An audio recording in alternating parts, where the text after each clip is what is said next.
Hey guys, Ryan here, and I've got some exciting news. We've recently partnered with Alien Coffee Bean to bring you the official Somewhere in the Skies coffee. That's right, what better way to listen to the show than with a delicious cup of Somewhere in the Skies? It's a perfect dark roast for those who love an earthly, full-bodied smoothness. These delicious beans come from the island of Sumatra in Indonesia.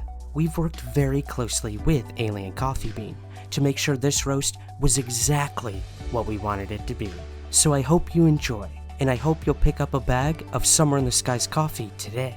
Now available within the United States, with plans to go international in the very near future. Head on over to aliencoffeebean.com and use the promo code SomewhereSkies10 to get 10% off your order. Again, that's aliencoffeebean.com. Remember, keep your feet on the ground, but never stop drinking somewhere in the skies. Hey guys, Ryan hopping in for just a moment before this week's episode to thank our new Patreon subscribers. My special thanks goes out to Linda G, Michael E.R., Stefan S., Gerald G., James W., Jessica F., Carmel C., and Ben G. You are the reason the show continues to grow. So if you'd like to help out the show on a monthly basis, you give what you think the show is worth. Every penny goes right back into making the podcast something we can all truly be proud of as we continue to explore the mysteries that lay somewhere in the skies. To learn more and to join, visit patreon.com/somewhereskies. And now we travel to the new Somewhere in the Skies headquarters, the United Kingdom. You'll hear little-known close encounter cases, along with multi-witnessed UFO sightings. I hope you enjoy the British UFO invasion. Drop the beat!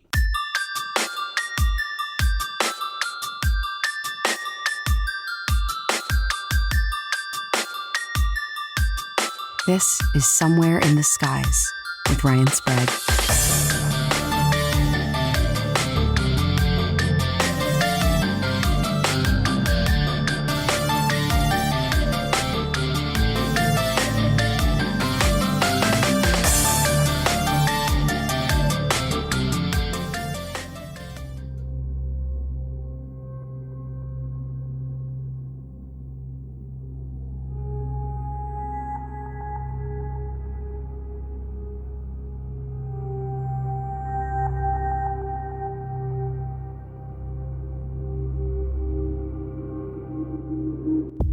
According to a report from the National UFO Reporting Center, in the early hours of June 30th, 1982, at around 3 a.m. in a small village near Cornwall, England, an anonymous gentleman lay in bed with his wife in their secluded cottage.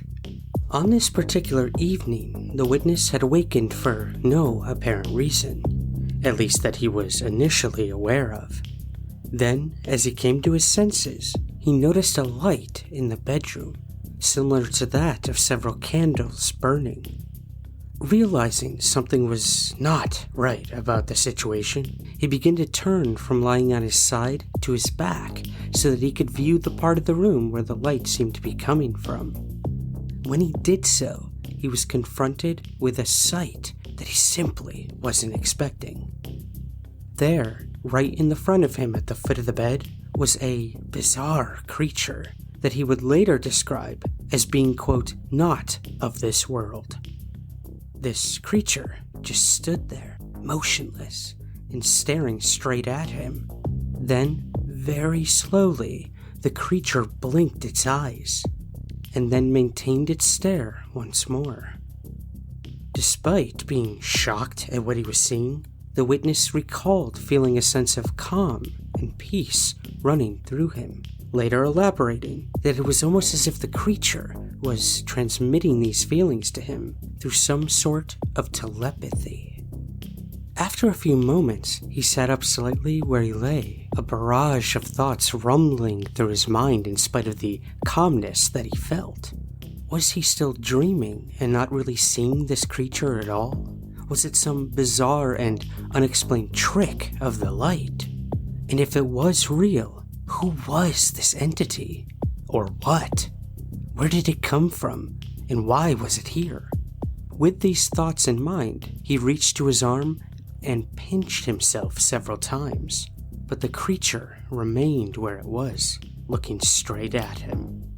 The witness continued to watch this bizarre figure as it in turn looked back at him.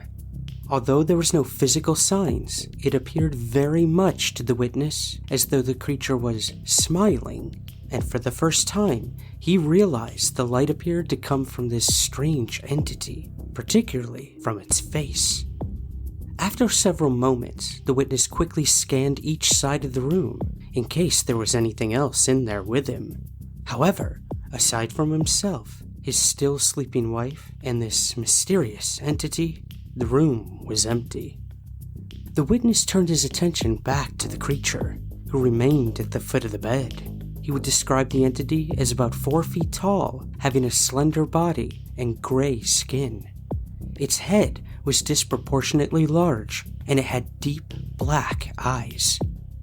At this point, the witness turned towards his wife, realizing that unless she saw the creature as well, nobody would believe this bizarre tale. He proceeded to try to gently wake her. She stirred slightly and mumbled something before turning over in an attempt to go back to sleep, but the witness persisted. His wife eventually began coming around. However, as she was waking, the witness noticed that the light was fading. When he turned around, the creature was gone. He checked his watch, and it was approaching 3:20 a.m. This bizarre stare-off of sorts had lasted just shy of 20 minutes, even though it only felt like moments. And with that, the incident of this staring creature was over and remains unexplained. According to an article titled Recent Contacts in Landing Reports by Brinsley Laporte Trench, in the July 1958 edition of Flying Saucer Review, James Cook had an encounter with a UFO and its occupants at around 2 a.m. on September 7, 1957, in Runcorn, Cheshire. It was an account that has been dismissed by many UFO researchers over the years, and perhaps with good reason, given the rather outlandish nature of it, as you'll soon find out. According to the report, Cook claimed to have received telepathic communication to leave his home and go to a particular hill in the town, which he duly did.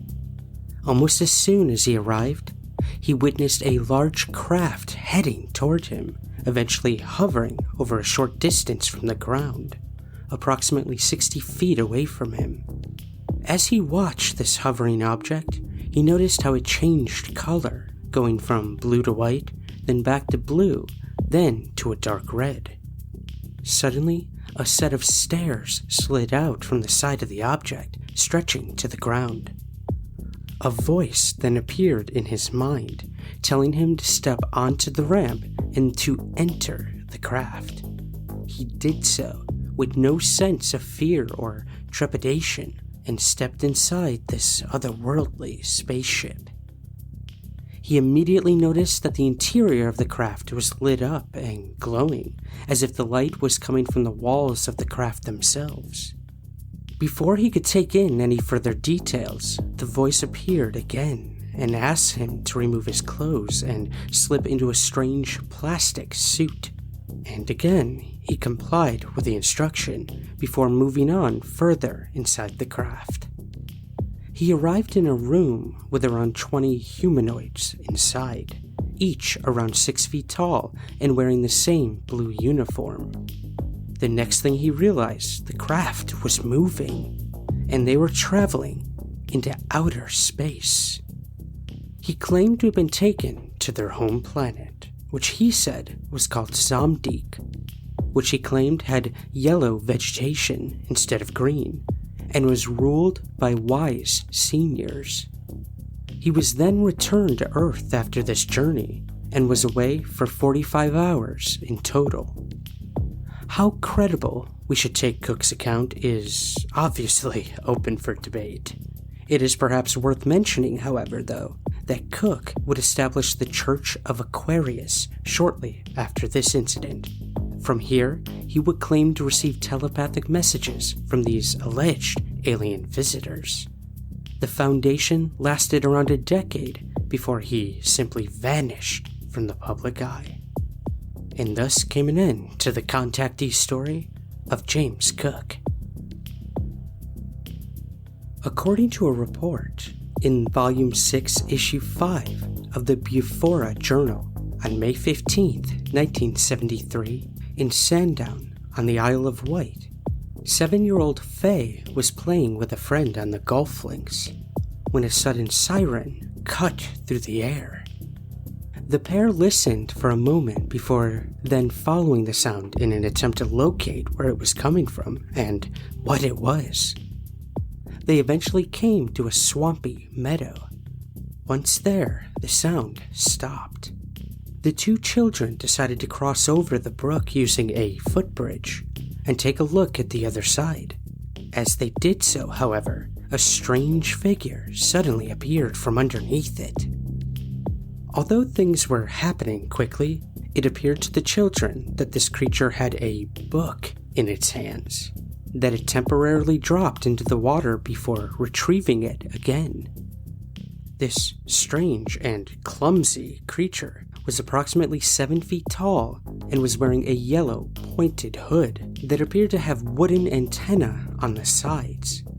Faye would further recall that the creature had triangular markings for eyes, a brown square nose, and motionless lips. It also wore blue gloves that appeared to show only 3 fingers. As they watched, the creature made its way to what the children described as a metallic hut with no windows. The creature went inside temporarily before returning, holding something that looked like a microphone in its hand. At this point, the two children were approximately 150 feet from the creature. They watched as it raised the apparent microphone to its mouth and asked if they were still there. It appeared to the two witnesses that the tone of the creature was friendly, and so they began forward towards it. They noticed that the creature appeared to be writing something in a large notebook, which it then showed to them.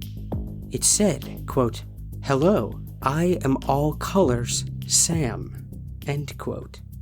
The creature then spoke to them directly, although without the aid of the microphone and without moving its mouth. Although its speech was a little broken and unclear, the children could understand him. They also noticed that the clothing on this creature appeared torn, and they asked it why it was ripped and if this creature was a man.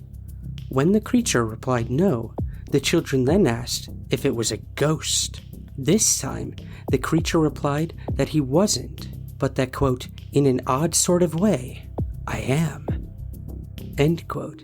When they pressed as to what this creature was, it simply replied, quote, "You know," end quote. Following this exchange, the creature invited the two children into its metallic hut, which they entered via a lift-up opening. Once inside, they could see that it was made up of 2 different floors and contained what appeared to be simple wooden furniture. There were also strange dials on the walls as well as some kind of heater. The children spoke with the creature for a little while longer before finally going on their way. When they saw a man on their way back home, they blurted out to him that they had seen a ghost. But just exactly what this ghost was remains a mystery, and this remains one of the oddest close encounter experiences ever to come out of the United Kingdom. At approximately 2 a.m. on an August night in 1976, just outside of Leeds in West Yorkshire, another little-known close encounter unfolded.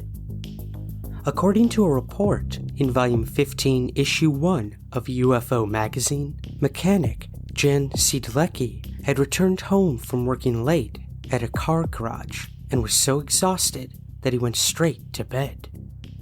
A short time later, however, a strange flash lit up his entire bedroom, causing him to leap from his bed and head towards the window. He first thought that there was an explosion that had happened at the garage.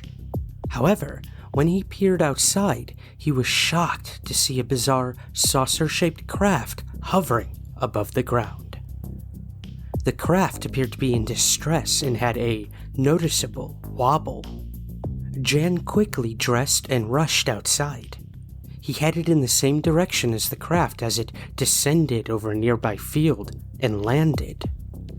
The craft had 3 legs that protruded from the underside. Jan remained where he was and watched. A moment later, a tube-like shape emerged from the craft and stretched to the ground. With the underside of the craft glowing, the tube began to open. A few moments later, 2 humanoid figures stepped out of the tube and stood in front of Jan. Both were around 4 feet tall, and Jan could see that they were signaling him to come closer. Cautiously, he did. He could hear the creatures talking to each other in a language unknown to him. He further noticed that each wore what appeared to be mittens on their hands, while on their chests they wore a square patch that was full of different colored buttons and switches. He watched as both of these humanoids were manipulating the switches on these chest panels. Then, suddenly, they began speaking in English, as if the chest device was somehow translating what they were saying. They went on to inform Jan that they had trouble with their ship and had to carry out repairs. He noticed when they spoke that their voices had a tinny sound to them. Jan was then invited on board the craft while the repairs were being carried out. An invitation he accepted. As soon as he stepped inside, he was met with an odor that reminded him of rotting grass. Regardless, he followed the 2 humanoids and eventually found himself in what appeared to be the main central room of the craft. Around the edge of the room, there was a small trough of water, around 2 feet wide, and on top of this water was what appeared to be a strange green, grassy vegetation that seemed to grow on top of the water. He noticed several figures, slightly different from the first humanoids, who appeared to be engaged with the said repair huddled around an area on the far side of the room. From what Jan could see, they were gathered around a circular container that had a black bubbling liquid inside, and from which occasional flashes of red light jumped into the air.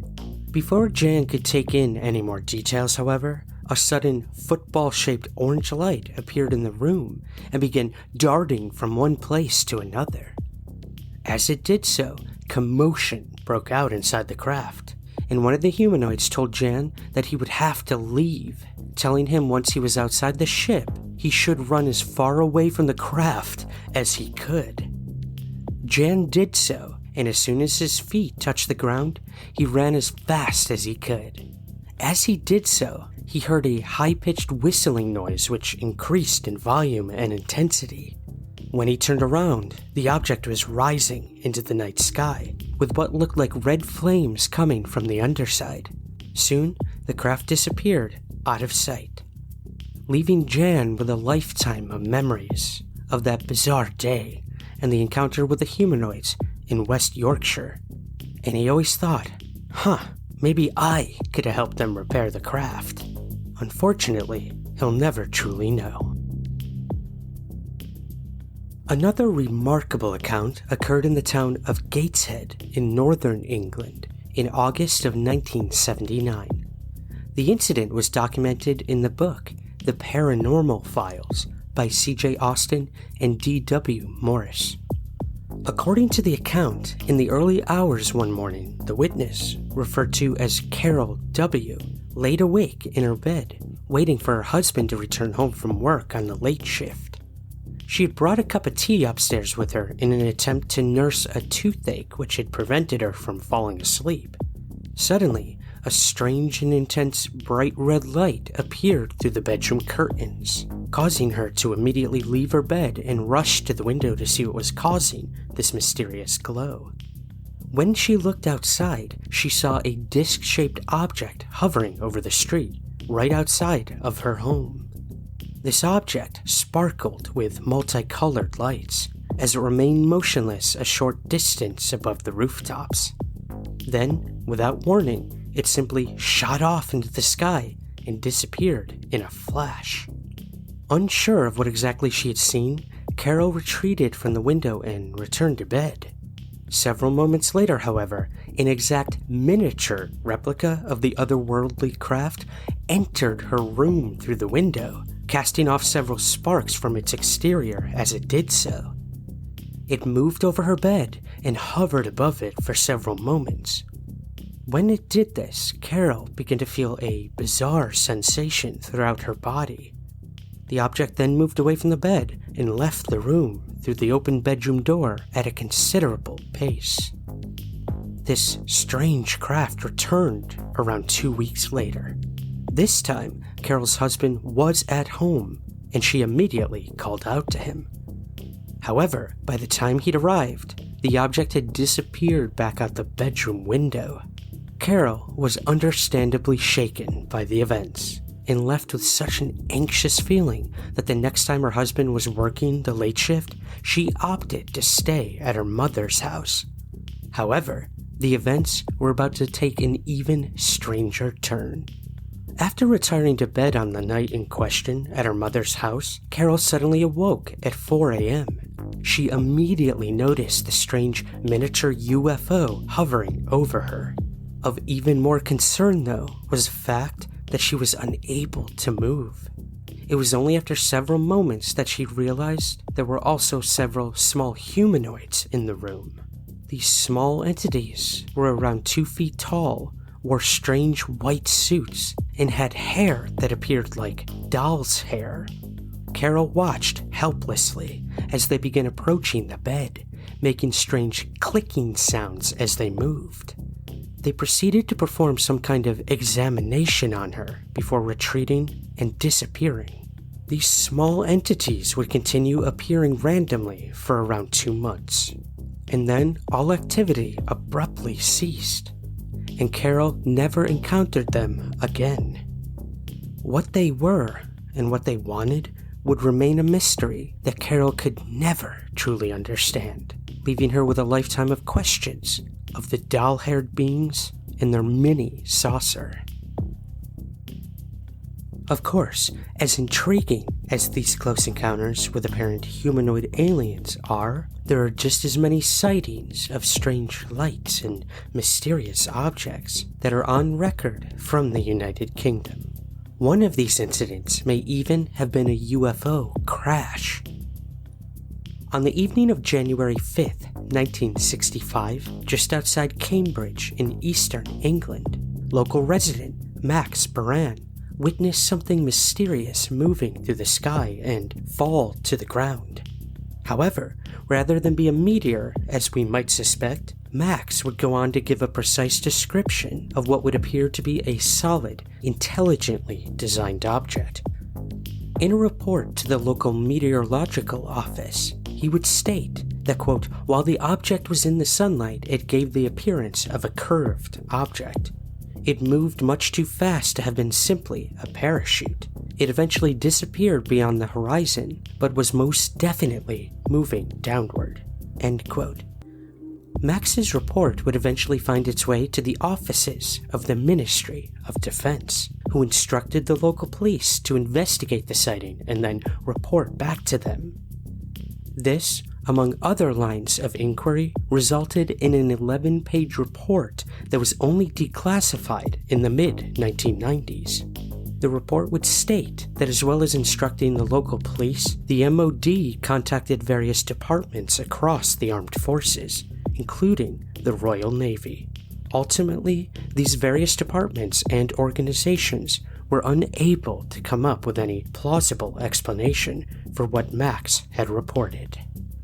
Interestingly, this case only came to light when it was declassified as part of the UK's 30-year rule, meaning all documents, whether highly classified or not, have to be placed in the public domain. That the government chose to hold on to this until it was forced to disclose it is perhaps an indicator of the importance and potential of the sighting. And of course, there could always be the possibility that further information and details on this incident remain locked away from the public, as are the answers for Max on what he had seen that night. In 1986, several particularly intriguing sightings are on record. On the evening of June 15th, in Shardtown, in Somerset, at around 7 p.m., the 16-year-old witness was playing in the local school fields with friends when they noticed a ball of light moving incredibly fast above them. They all stopped what they were doing in order to watch this aerial display. They all agreed that they were not looking at a satellite, nor was it any type of conventional aircraft.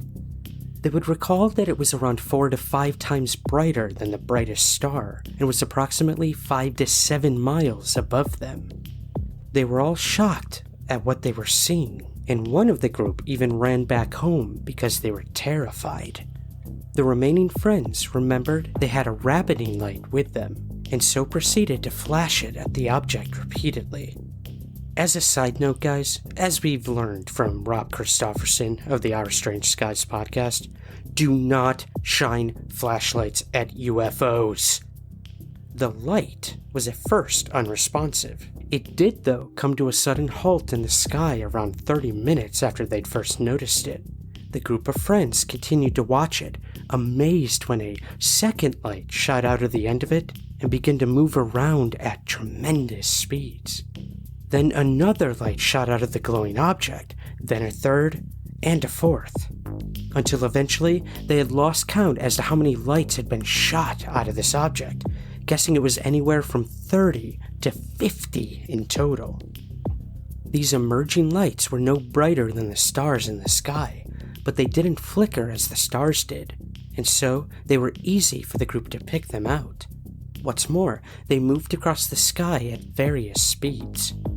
After several minutes, these secondary lights began returning to the initial glowing object, one by one, until they had all disappeared, leaving the single, larger light hovering for several more moments before simply fading away. With that, the group left the field and returned to their respective homes. Although they had no idea about what they had seen, they knew it was something very much out of the ordinary. However, the following evening, the main witness would find themselves once more looking at a true aerial anomaly. This time, the witness was outside their home, and the events from the previous evening were still very much in their mind. As such, they were staring at the sky in case they witnessed anything further to suggest this was the same object. To their disbelief, they did see something else. A large, round sphere that appeared to be an upturned hot air balloon of some sort. There were multiple colored flashing lights around the exterior of this object. Realizing the object was likely not a conventional aircraft or a hot air balloon, the witness ran back inside the house to grab the binoculars and tell their father to come outside to see it as well. When they viewed the object through the binoculars, they realized that it was indeed something truly strange, and definitely a solid object. Although they couldn't see exactly what the shape was, there appeared to be panels in between the lights. The object remained in sight for around 10 minutes. Interestingly, only hours before the first sighting the group had in the field, at around 12:30 p.m. in Oxford, a similar sighting of a sphere-shaped object was reported. According to the report, the witness was on their way to London and was stuck in traffic on Oxford High Street. As they sat in their motionless vehicle, their attention was captured by something in the sky that the witness at first thought was the moon. However, they quickly realized it wasn't the moon they were looking at all, but some kind of white-colored sphere. It remained in sight for around 20 seconds, then accelerated away and disappeared into the distance. According to the files of the Cornwall UFO Research Group, at around 10 p.m. on August 9, 2004, in St. Agnes Beacon, a couple were driving towards the beach when they noticed what they believed were the headlights of an approaching car. The witness's automatic reaction was to dip his own headlights. However, when he did so, he realized there was no oncoming vehicle. At the same time, the witness's wife saw a round glowing light about 350 feet away and around 170 feet in the air. They continued in the direction they were going, the object eventually passing directly over the top of them. As it did so, they could make out an inverted red-orange triangle just below the clouds. It was visible for no more than 2 seconds before disappearing once more. Several months later, at around 1 a.m. on October 17 in Cheshire, a Liverpool resident, Paul Reason, was driving home with his wife after visiting friends for the evening. Their vehicle was the only one on the road. Suddenly, to their left, a bizarre vapor appeared, as if it was a suddenly appearing fog. However, unlike a normal fog, this misty substance remained in front of their car, appearing to travel at the exact same speed. The thought that some kind of vortex was forming right in front of them shot through Paul's mind, and he told his wife to slow the car down so that they didn't drive into the strange mist. He could see something spinning within the mist, as well as strange blue flashes. Then, the mist transferred itself to the top of their car, the entire interior of the vehicle being lit up in blue. They continued driving, eventually turning down another road. The mist temporarily returned to the side of their vehicle before shooting off into the air. At this point, Paul opened the passenger window and peeked outside, looking directly up towards the glow. From this vantage point, he could see 2 rings that was lit up in blue inside smaller plasma-like teardrop shapes, chained together, spinning, and individually wobbling. The object remained with the vehicle until they reached the motorway, and then it finally disappeared. Although the witness reported the incident to several UFO organizations, as well as NASA, the incident was never truly explained. Just before 9 p.m. on March 12, 2007, in the town of Swindon in southwest England, a 17-year-old Chris Moran spotted an unusual object overhead. According to a report, which received coverage on several local media platforms, the witness was walking near open ground when he noticed something out of the corner of his eye. He turned and noticed an oval-shaped object that was quite bright and was simply hanging in the sky. It was only visible for a matter of seconds before it zoomed off into the distance. Chris turned to the friends he was with and asked if they too had seen it. However, much to his dismay, they claimed they hadn't. Around an hour later, however, the object was seen again, and this time, all of them saw it. On this occasion, they were outside a public house when the object was once more visible in the night sky. The witness once more stated it was an oval shape like a rugby ball. They also stated that it was seemingly completely silent, with no sound of engines or the usual rumbling sound that might often be associated with an aircraft, moving at such a fast pace. A pace, incidentally, that appeared far too fast for anything the witnesses had seen previously. When the Ministry of Defense was asked to comment on the sighting following the publicity it received, they claimed that they had not received any reports of UFO sightings in the Swindon area on the night in question, and so could not comment further. And like most other reports throughout the United Kingdom, this incident remains unexplained. Perhaps one of the most widely cited events to have happened in Britain took place during a weekend in late April of 2008 in and around Torquay on the south coast of England. What at first appeared to be a random sighting of something strange by one family turned out, upon further investigation, to be a 48-hour period where multiple people reported seeing the same object moving very purposefully over the region. Even more interesting, these craft appeared to travel the exact same route each time they were witnessed, further suggesting a predetermined location and reason for their sudden appearance. The incidents were documented on several local media platforms at the time, and then reported to the National UFO Reporting Center, or NUFORC.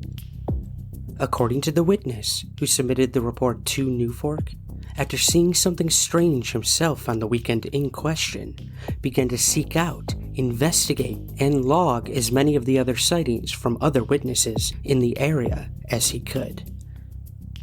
Consequently, he had managed to compile a timeline of the events that unfolded. This first witness was, according to the report, an amateur photographer who unintentionally captured a photograph of the bizarre object at around 5:30 a.m. on Saturday, April 26, 2008. He was, however, involved in a sensitive community project as part of his work, and so wished to give his report anonymously. He claimed that on the morning in question, he was on his way to go fishing on a friend's boat at Brixham, a short distance from Torquay. As he was driving along the still, quiet road, he decided to pull the car over and take a picture of the sunrise overlooking Torbay. A moment later, he took another picture, this time with a camera on a different exposure setting. He then went back on his way. He went out on his planned fishing trip, taking multiple other pictures during the day, one of which his friend requested a copy of. Upon arriving home, he began downloading the picture from his camera onto his computer. It was at this point that he saw the shot of the sunrise he had taken at the very start of the day, and it was then that he noticed a strange bright spot of light in the early morning sky. He knew that Venus was not visible at the time in the morning, so he quickly ruled that out. In fact, the more he looked at it, he realized the light appeared to be below the clouds, meaning that it was not any kind of celestial object, but something in the sky itself. When he enlarged the picture and zoomed in on the craft, he realized that it appeared solid and had a definite shape, like a squashed bell or a truncated triangle. It also appeared that there was a dark cross-shaped object at the leading edge of the object, and a cone-shaped tail suggesting that the object was moving when it was photographed. He then turned his attention to the second picture he'd taken only moments later. This time, the strange light was nowhere to be seen.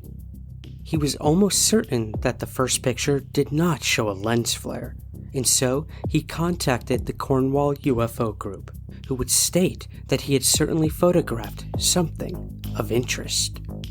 When investigators visited the area where the photograph was taken, they noted that any aircraft of a terrestrial nature was easily heard, meaning it was unlikely that the strange light photograph belonged to a plane or a helicopter. This was, though, the first of many sightings to hit this region over the next 48 to even 72 hours. Later that day, at around 9:20 p.m., the compiler of the NUFORC report witnessed the object for the first time himself. He explained in the report how their lounge window looks out into the direction of Exeter Airport, which was a little over 20 miles away. Because of this, he and his wife were used to seeing airplanes coming and going at various altitudes and at all times of the day. More importantly, he noted that although they do sometimes see smaller aircraft using the air routes, they are always at such a low altitude that their engines, much like the larger commercial planes, could easily be heard. This was much the same for the police and the Coast Guard helicopters that often flew overhead. On this particular night, although there was still a little light left, dusk was rapidly approaching when the witness's wife noticed a strange light that appeared similar to a landing light of a low-flying aircraft. although the witness noted there was something decidedly different about it. They continued to watch the object as it approached them at a relatively steady pace. The light remained a bright white color, although the witness noticed a fleck of red as it moved. He also noted the light appeared to be a solid object, possibly of diamond-shaped dimensions, and that it remained completely silent and contained no navigation lights. The object soon passed over the house, causing the pair to run to the other side of the property and view it from the backyard. It continued to move away from them, eventually disappearing behind the trees. Although he wasn't immediately aware of it, the witness's son also witnessed the object from his room. It was as they were discussing what they had seen when the witness's wife claimed that she could see another light heading in their direction. When they all looked at this second approaching light, they could see it was almost identical to the first one, although it appeared slightly redder. It was heading toward them at the same speed as the first light, and eventually it also disappeared over the trees. Incidentally, the witness would later contact Exeter Airport to see if there were any landings scheduled during the time of their sightings. There were none. And when an airplane did fly by over the house around 30 minutes later, they could all clearly see its shape, the lights of the cockpit, and could hear its engines. In short, whatever they had seen previously was not a conventional aircraft from the airport. Around 10 minutes later, at 9:30 p.m., another family witnessed what was likely to have been the very same objects. From their home, around 3 states away from the witness's house, the Webley family's encounter appears to offer corroboration of the main witness's sighting. According to their version of events, Mr. Webley was in his back garden burning rubbish when he noticed a strange glowing object heading in his direction at a steady but considerable pace. He immediately called to the rest of the family, who rushed into the backyard and witnessed the object also. They would later estimate that it was at an altitude of between 500 to 600 feet and had an orange-red glow to it. They reported that it stopped momentarily and hovered a short distance away before heading off into the distance and out of sight. Then, 2 or 3 minutes later, a second object, almost identical to the first, appeared and followed the exact same course. It too came to a stop for several moments, and then it too went on its way, disappearing into the night sky.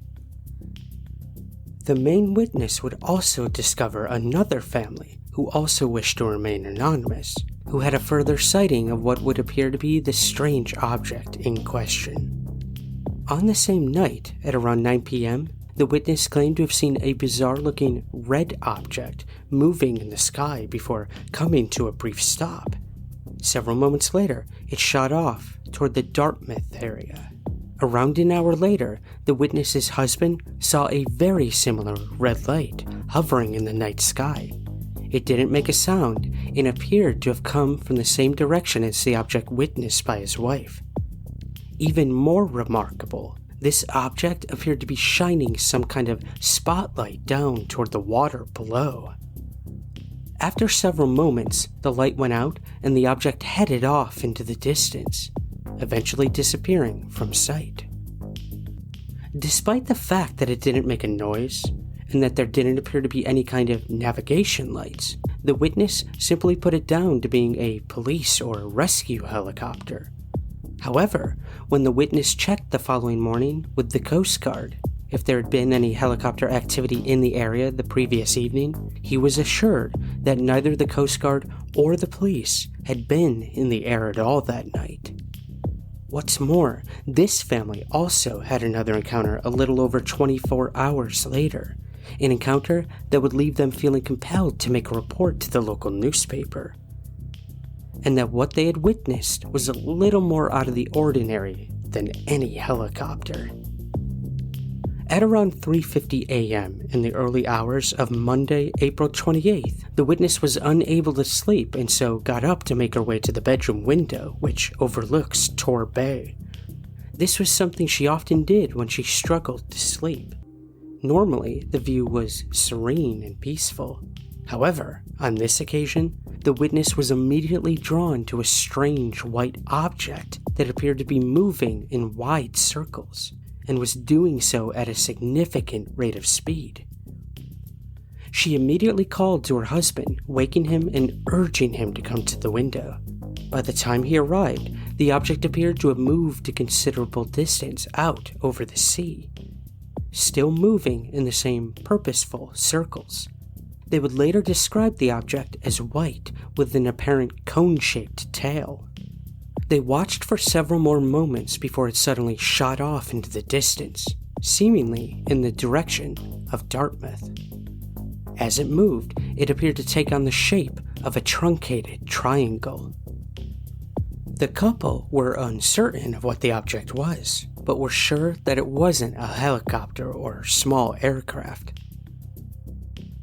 Just what was witnessed by multiple people during that 72-hour period remains unknown, almost a decade and a half later.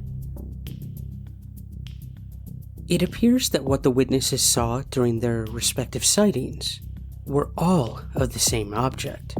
And what's more, this object, rather than being taken by the wind and drifting aimlessly, were under some kind of intelligent control, and had a predetermined route to follow and destination to arrive at. Was that intelligence human? Perhaps testing an experimental aircraft? It is certainly a possibility.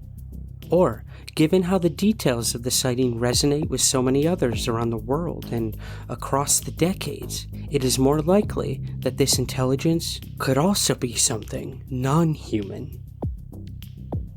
While there hasn't been a repeat of that spring weekend in question, UFO sightings in and around the south coast of England continue to happen regularly, even today. There is a plethora of UFO incidents that could be, even in the internet age, in danger of falling through the cracks of time. And while we should perhaps treat some of these incidents more seriously than others, all of them are important to collect while we continue our search for just what lies behind the UFO and entity phenomena. We should also keep in mind that these sightings and encounters continue today. And while we might be closer, albeit minimally, to some form of disclosure from the government, what intelligence, if any, lies behind these UFOs remains almost as much of a mystery now as it did at the start of the modern UFO era. But only by preserving these stories throughout the United Kingdom, and ostensibly the world, can we begin to have a conversation about just exactly what extraordinary things may truly be out there, somewhere in our skies and beyond.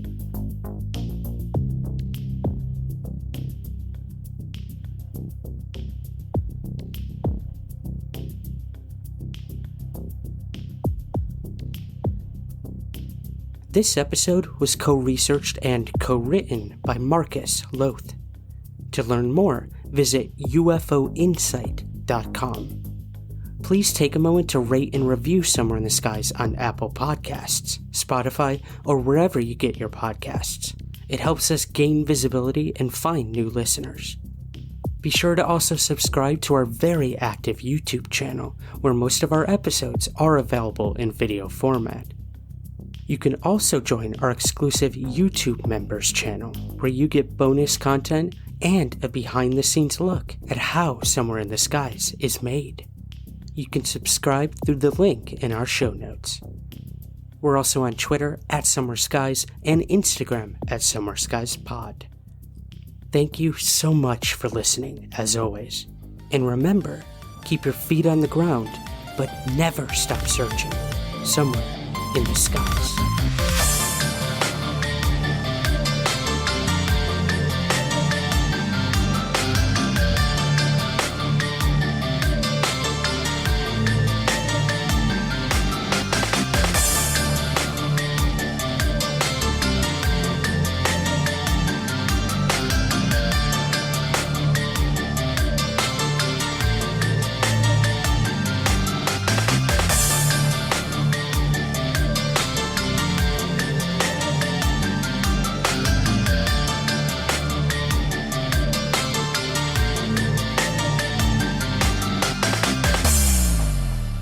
Somewhere in the Skies is produced by Third Kind Productions in association with the Entertainment One Podcast Network.